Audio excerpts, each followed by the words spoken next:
ये कहानी एक ऐसे इंसान की है जिसे दुनिया ने नकारा, उसे बहुत ज्यादा परेशान किया। उसे इतना ज्यादा परेशान किया कि उसके अंदर का इंसान ही मर जाता है, यानी कि अब उसके अंदर अच्छाई नाम की कोई चीज नहीं बचती। Welcome to in my YouTube family. मैं आज जोकर मूवी को एक्सप्लेन करने वाला हूं, जो कि बहुत ही शानदार होने वाली है। मेरी आप सभी लोगों से दरख्वास्त है, वीडियो को लाइक और चैनल को सब्सक्राइब जरूर किया करें और अपनी राय का इजहार कमेंट सेक्शन में जरूर किया करें। चलिए आते हैं मेन स्टोरी लाइन की तरफ। ये कहानी एक जोकर आर्थर फ्लैक्स नामी शख्स की है, जो कि अपना एक जोकर का मेकअप कर रहा है। यहीं टीवी पर न्यूज चल रही है। न्यूज में शहर के घिनौने हालात और बुरे हादसात पर बात हो रही है। यहाँ माशरे का सभी निजाम अमीरों के हाथ में है। वो अपने बुरे कामों को भी इस तरह पेश करते हैं कि देखने वाले को वो दिलचस्प लगते हैं। अमीरों के पास इतना पैसा है कि वो किसी भी बात को अपने मुताबिक बिल्कुल सही बना सकते हैं, यानी कि अगर उनके खिलाफ अगर कुछ गलत होता है तो वो उसे सही कर सकते हैं। अगर वो गलती से कुछ सही कर भी दें फिर तो क्या ही बात है, वो उसे इतना बढ़ा चढ़ाकर पेश करेंगे कि हर तरफ उन्हीं की बातें हो रही होंगी। आर्थर अपना मेकअप करने के बाद किसी म्यूजिक कंपनी की एडवर्टीज करने के लिए रोड पर आता है। उस कंपनी का साइन बोर्ड हाथ में उठाए वो लोगों को अट्रैक्ट कर रहा है ताकि लोग उस कंपनी से खरीदो फरोख्त करें। मगर तभी वहां पर कुछ बच्चे आते हैं जो उसे परेशान करने लगते हैं। वो उसका साइन बोर्ड लेकर भाग जाते हैं। जोकर उनके पीछे पीछे भागता है ताकि वो उनसे अपना साइन बोर्ड ले सके। फिर एक लम्हा ऐसा आता है कि वो सभी एक गली में भाग जाते हैं। जोकर उनके पीछे पीछे भागता हुआ आता है। उनमें से एक बच्चा वही साइन बोर्ड जोकर के मुंह पर खींचकर मार देता है, जिसकी वजह से वो पूरा साइन बोर्ड टूट जाता है और जोकर वहीं पर गिर जाता है। उसके गिरने के बाद वो सारे बच्चे उससे बुरी तरह मजाक करने लगते हैं और उसे कहते हैं कि तू तो नकारा इंसान है, तुम्हारे अंदर हिम्मत ही नहीं है, तुम हमसे क्या लड़ पाओगे। इसके बाद वो उसे वहीं पर छोड़ जाते हैं। जोकर वहां से उस कंपनी के मालिक के पास जाता है जिसने उसे एडवर्टीज के लिए भेजा होता है और अपने पैसे मांगता है। बॉस उस पर रहमदिली दिखाने की बजाय उल्टा उस पर गुस्सा होता है और कहता है कि मैं तुम्हें पैसे क्यों दूं, तुमने तो मेरी कंपनी का साइन बोर्ड ही तोड़ दिया। अगर तुम मुझसे पैसे लेना चाहते हो तो मेरा साइन बोर्ड ला कर दो, वरना तुम्हें काम के पैसे नहीं मिलेंगे। आर्थर उसे बहुत समझाता है मगर वो उसकी एक नहीं सुनता और अब यहाँ पर आर्थर अपना कॉन्फिडेंस खो देता है। उसके अंदर कॉन्फिडेंस ही नहीं होता कि आखिर वो बॉस की सभी बातों का जवाब दे। वो बिना कुछ बोले वहां से निकल जाता है। इस बात से वो बहुत ज्यादा दुखी होता है। अगले दिन जोकर अपने दोस्त से मिलता है और उन लड़कों के बारे में बताता है जिन्होंने उसे मारा, उसका साइन बोर्ड तोड़ दिया। इसी बात पर रैंडल उसे अपने पास गन रखने को कहता है और कहता है कि यह हमेशा अपने पास में रखो ताकि तुम अपनी हिफाजत कर सको। पहले तो आर्थर गन लेने से इनकार कर देता है, बाद में रैंडल के बहुत समझाने पर फाइनली उसे अपने पास रख लेता है। वहीं से आर्थर अपने घर की तरफ निकलता है। जब वो एक बस में बैठता है तो वहीं उसके सामने एक बच्चा होता है। वो उस बच्चे को हंसाने के लिए अपने मुंह की अलग अलग शक्लें बनाता है ताकि उस बच्चे को हंसी आ जाए। मगर तभी उस बच्चे की माँ आर्थर से कहती है कि मेरे बच्चे को परेशान न करो। तो आर्थर कहता है कि मैं तो बस इसे हंसाने की कोशिश कर रहा था। मगर वो औरत काफी ज्यादा गुस्सा होती है और कहती है कि क्या तुम्हें समझ नहीं आ रहा।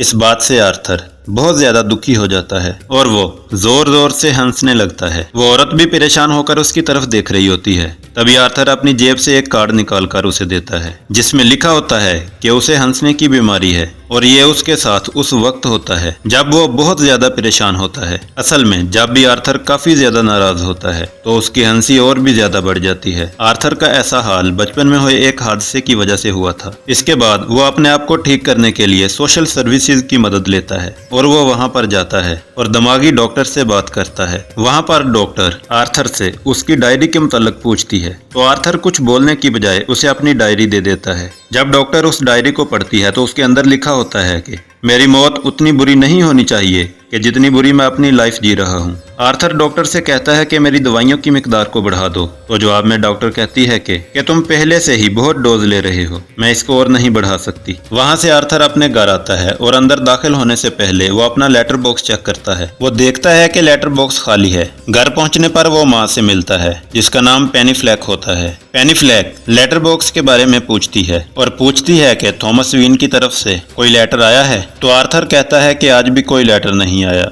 थॉमस वीन गोथम सिटी का सबसे अमीर इंसान है। पेनी फ्लैक ने उसके घर में 30 सालों तक नौकरी की होती है और उसे ऐसा लगता है कि थॉमस को हमारी इस कंडीशन का पता चलेगा कि हम किस हालात में हैं, तो वो जरूर हमारी मदद करेगा। इसके बाद आर्थर टीवी पर एक शो देख रहा है जिसका होस्ट होता है मुरे फ्रैंकलिन। आर्थर मुरे फ्रैंकलिन का बहुत बड़ा फैन होता है और उसका हर शो देखता है। असल में आर्थर समझता है कि उसने जो कुछ भी आज तक सीखा है वो सभी कुछ मुरे फ्रैंकलिन की वजह से है और यही वजह है कि आर्थर मुरे को अपना आइडियल मानता है। इसके बाद आर्थर अफसुर्दा सा होकर बाहर घूमने लगता है। उसके पास अब कोई काम करने के लिए पैसे भी नहीं होते और फाइनली थक हार कर वो जब वापस अपने घर आता है तो उसे लिफ्ट में एक लड़की मिलती है जिसका नाम होता है सूफी। आर्थर जब सूफी को देखता है तो उसकी तरफ अट्रैक्ट होता है। इसके बाद वो जब घर पहुंचता है तो उसकी माँ फिर पूछती है कि क्या थॉमस वेन की तरफ से कोई लेटर आया, तो जवाब में आर्थर कहता है कि वो एक अमीर इंसान है, वो आखिर हमारी मदद क्यों करेगा,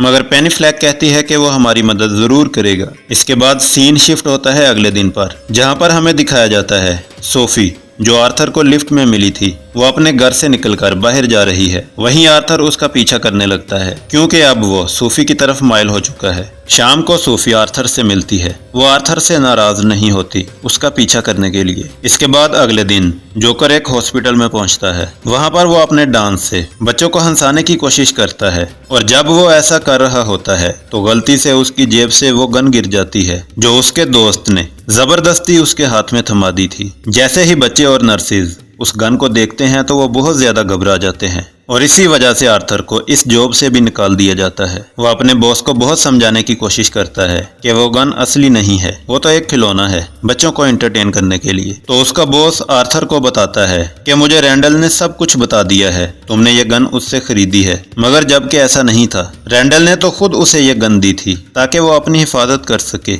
असल में रैंडल ने झूठ कहा होता है कि आर्थर ने मुझसे ये गन खरीदी है। यह सुनने के बाद आर्थर को बहुत ज्यादा गुस्सा आता है। उसे ऐसा लगता है कि रैंडल ने जानबूझकर उसे फंसाया है। इसके बाद वो अपने घर को लौटने के लिए एक ट्रेन में बैठता है जहां पर ब्रूस वीन के 3 मुलाजिम एक लड़की को छेड़ रहे होते हैं। तो इसी दौरान आर्थर की बीमारी जो उसे दुखी होने की वजह से उस पर हावी हो जाती है और न चाहते हुए भी वो हंसने लगता है। अब इस बार उसका कोई कंट्रोल नहीं होता। तभी उन तीनों को लगता है कि यह हम पर हंस रहा है। वो आर्थर को बहुत ज्यादा मारते हैं। आर्थर उन्हें कुछ समझाता या कुछ बोलता मगर उन तीनों को उस पर बहुत ज्यादा गुस्सा आ रहा था कि अगर हम उस लड़की को छेड़ रहे थे तो ये हम पर क्यों हंस रहा है। इसी बात पर वो उसे दोबारा मारने लगते हैं। तभी आर्थर को बहुत ज्यादा गुस्सा आता है। वो अपनी गन से उन तीनों को शूट कर देता है। उन तीनों को मारने के बाद वो डर के मारे वहां से भाग जाता है और भागकर सीधा एक वॉशरूम में जाता है। मगर वो एकदम से अपने आप को आईने में देखकर डांस करने लगता है जैसे उसका सारा डर ही खत्म हो गया हो, जैसे उसे ऐसा करने के बाद खुशी मिलती हो। अब जोकर को ऐसा लगता है कि जैसे उसने एक अच्छा काम किया है। इसके बाद आर्थर को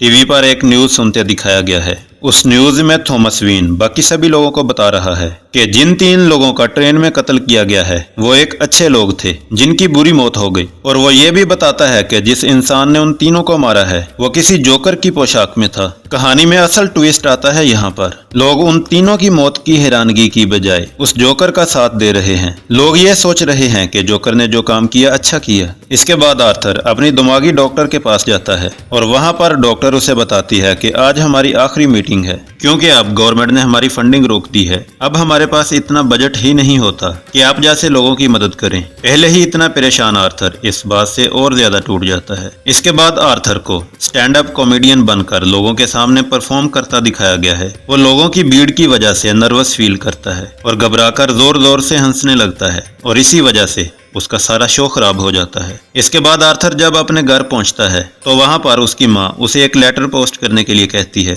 जो कि थॉमस वेन के लिए होता है। मगर आर्थर उसे पोस्ट करने से पहले खोलकर पढ़ लेता है जिसमें लिखा होता है कि मेरे बेटे को मदद की जरूरत है। यह बात आर्थर को अच्छी नहीं लगती। वो अपनी माँ के पास जाता है और पूछता है कि आपने ऐसा क्यों लिखा। वो तो हम जैसे लोगों को कीड़े मकोड़ों के जैसा समझता है। तब उसकी माँ बताती है कि बेटा ऐसा नहीं है, पहले हमारे हालात बहुत अच्छे थे। मैं और थॉमस वेन इकट्ठे रहा करते थे। लोगों के डर की वजह से हमें एक दूसरे को छोड़ना पड़ा, इसी वजह से आज हम इन हालात में हैं। ये बातें सुनने के बाद आर्थर आखिर थॉमस वेन के घर जाने का फैसला करता है जहां पर उसकी मुलाकात थॉमस वेन के बेटे ब्रूस वेन से होती है। अपने सामने बच्चे को पाकर उसके अंदर का जोकर जाग जाता है और वो उसे हंसाने की कोशिश करने लगता है। तो उसी लम्हे उनका नौकर जिसका नाम होता है अल्फ्रेड वो वहां पर आ जाता है। वो बच्चे को वहां से ले जाता है और कहता है कि अनजान लोगों से बातें नहीं करनी चाहिए। मगर तभी आर्थर एल्फ्रेड को बताता है कि वो कोई अनजान इंसान नहीं है, बल्कि उसकी माँ पेनी फ्लैक ने आपके घर पर पूरे 30 साल तक काम किया है।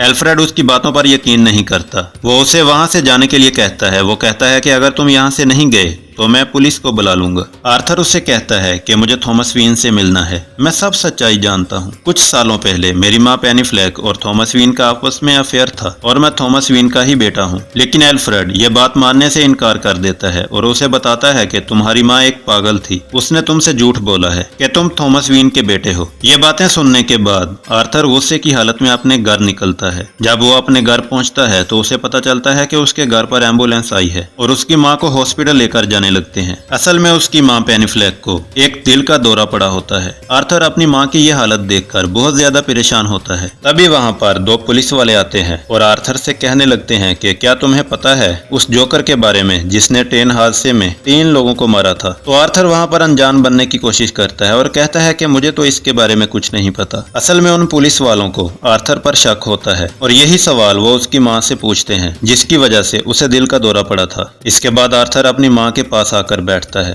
और वहीं पर सोफी भी मौजूद होती है और वो दोनों आपस में बातें करने लगते हैं। और वहीं टीवी पर एक शो आ रहा है जिसे होस्ट कर रहा होता है मूरे फ्रैंकलिन, जिसे आर्थर अपना आइडियल मानता था। और तभी मूरे फ्रैंकलिन टीवी पर एक क्लिप दिखाता है जिसके अंदर कोई और नहीं बल्कि आर्थर ही होता है, जिसने कभी स्टैंड अप कॉमेडियन बनने की कोशिश की थी। मूरे उसकी हिम्मत की दाद देने की बजाय उसका मजाक उड़ाता है और कहता है कि कुछ लोगों को तो कॉमेडी करना ही नहीं आता। और जब आर्थर ये सुनता है कि जिस इंसान को उसने अपना आइडियल माना वही उसका मजाक उड़ा रहा है, तो तभी आर्थर के दिल से उसकी अहमियत खत्म हो जाती है। और वहीं हमें शहर के हालात दिखाए जाते हैं जो काफी ज्यादा बिगड़ चुके हैं। कई लोग अपने आप को जोकर समझकर जोकर का मास्क पहनकर शहर में इधर उधर घूमने लगते हैं। उन्होंने शहर में काफी ज्यादा तबाही फैलाई होती है और वो ये सब कुछ जोकर से इंस्पायर होकर कर रहे थे। जोकर ये सब कुछ टीवी पर देख रहा होता है। वह हैरान होने की बजाय खुश होता है कि कोई तो उसकी सपोर्ट कर रहा है। इसके बाद हमें गोथम शहर का एक थिएटर दिखाया जाता है जहाँ पर चार्ली चैपलिन की एक फिल्म रिलीज होती है। फिल्म को देखने के लिए शहर के सभी अमीर लोग पहुंचते हैं और वहीं बाहर कुछ गरीब लोग जोकर का मास्क पहने उनके खिलाफ नारेबाजी करते हैं, क्योंकि गरीबों के पास कुछ खाने के लिए पैसे नहीं।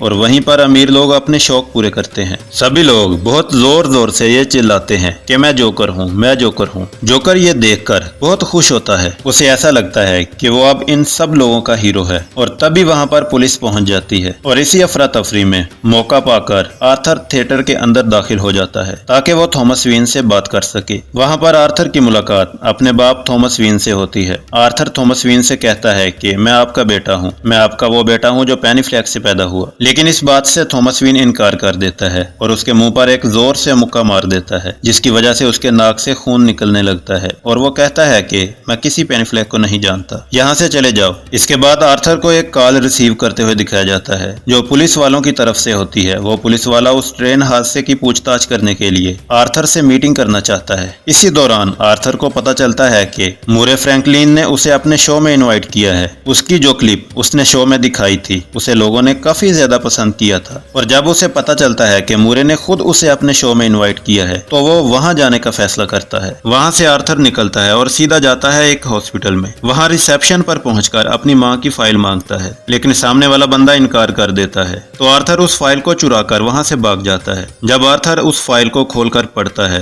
तो वो बहुत ज्यादा नाराज और गुस्सा होता है। उस फाइल में लिखा होता है कि आर्थर की माँ पेनी फ्लैक का एक बॉयफ्रेंड भी था जो पेनी फ्लैक के बेटे आर्थर को काफी ज्यादा परेशान भी किया करता था। और उसी की वजह से आर्थर के सर पर एक चोट आई थी। चोट की वजह से आर्थर दिमागी मरीज है। अपने दिल के दर्द को बांटने के लिए वो वहां से सोफी के पास जाता है, मगर यहाँ पर हमें पता चलता है कि सोफी आर्थर के साथ कभी अटैच थी ही नहीं। वो सब कुछ उसका दिमागी ख्याल था। फाइल में आर्थर ने जो बातें पढ़ी थी, इन बातों को लेकर उसे बहुत ज्यादा गुस्सा आता है। उसे ऐसा लगता है कि उसकी मां ने उससे सच्चाई छुपाई। यह पढ़ने के बाद वो सीधा हॉस्पिटल पहुंचता है और अपनी मां को जान से मार देता है। इसके बाद में आर्थर जोकर का मेकअप कर रहा है क्योंकि उसे मूरे फ्रैंकलिन के शो में जाना होता है। मगर तभी उसे अपनी मां की एक तस्वीर मिलती है जिसके पीछे थॉमस वीन ने लिखा होता है कि मुझे आपकी स्माइल बहुत ज्यादा पसंद है। इस बात से आर्थर को क्लियर हो जाता है कि मेरी माँ और थॉमस वीन का कुछ अरसा पहले अफेयर रहा रहा है। इसी दौरान आर्थर का कॉलीग रैंडल वहां पर पहुंचता है। वो आर्थर से उसकी मां और शहर में हुए हादसात के बारे में बातें करता है। यह सुनकर आर्थर को बहुत ज्यादा गुस्सा आता है। उसे ऐसा लगता है कि वो उसे चिढ़ा रहा है, तो तभी आर्थर उनका कत्ल कर देता है।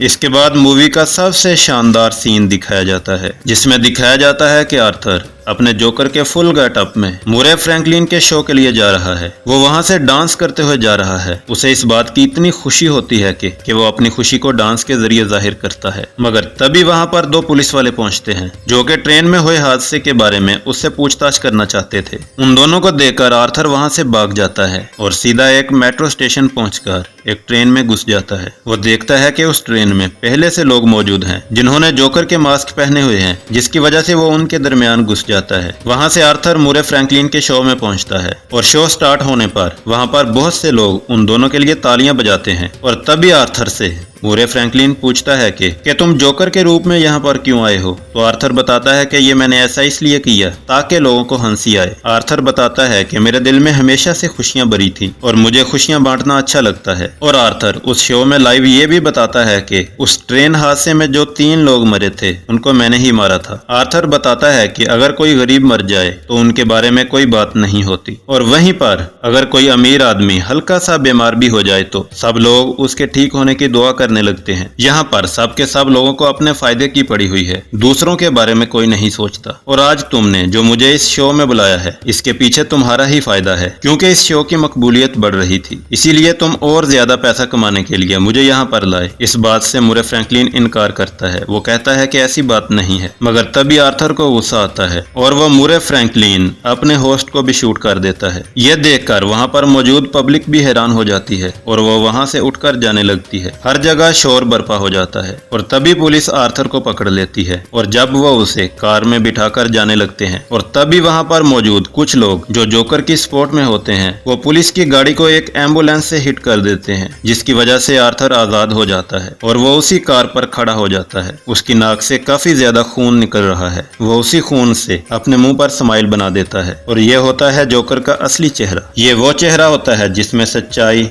दर्द और प्यार छुपा होता है। वहीं दूसरी तरफ थॉमस वेन और मार्था वेन, जो कि अपने बेटे ब्रूस वेन के साथ वहां से निकलने की कोशिश करते हैं, मगर तभी एक नकाबपोश आकर उन दोनों को मार देता है। इसके बाद आर्थर को एक डॉक्टर के पास दिखाया जाता है, मगर तब भी आर्थर उसके सामने हंसने लगता है। डॉक्टर उससे हंसने की वजह पूछती है, मगर आर्थर कहता है कि तुम इस बात को नहीं समझोगी। इसके बाद हमें जोकर के खून भरे पैर दिखाए जाते हैं, जिसका यही मतलब है कि उसने डॉक्टर को भी मार दिया है।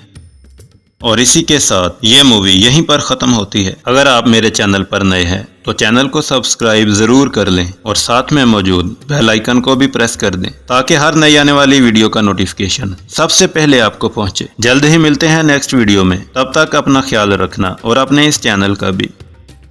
Good bye.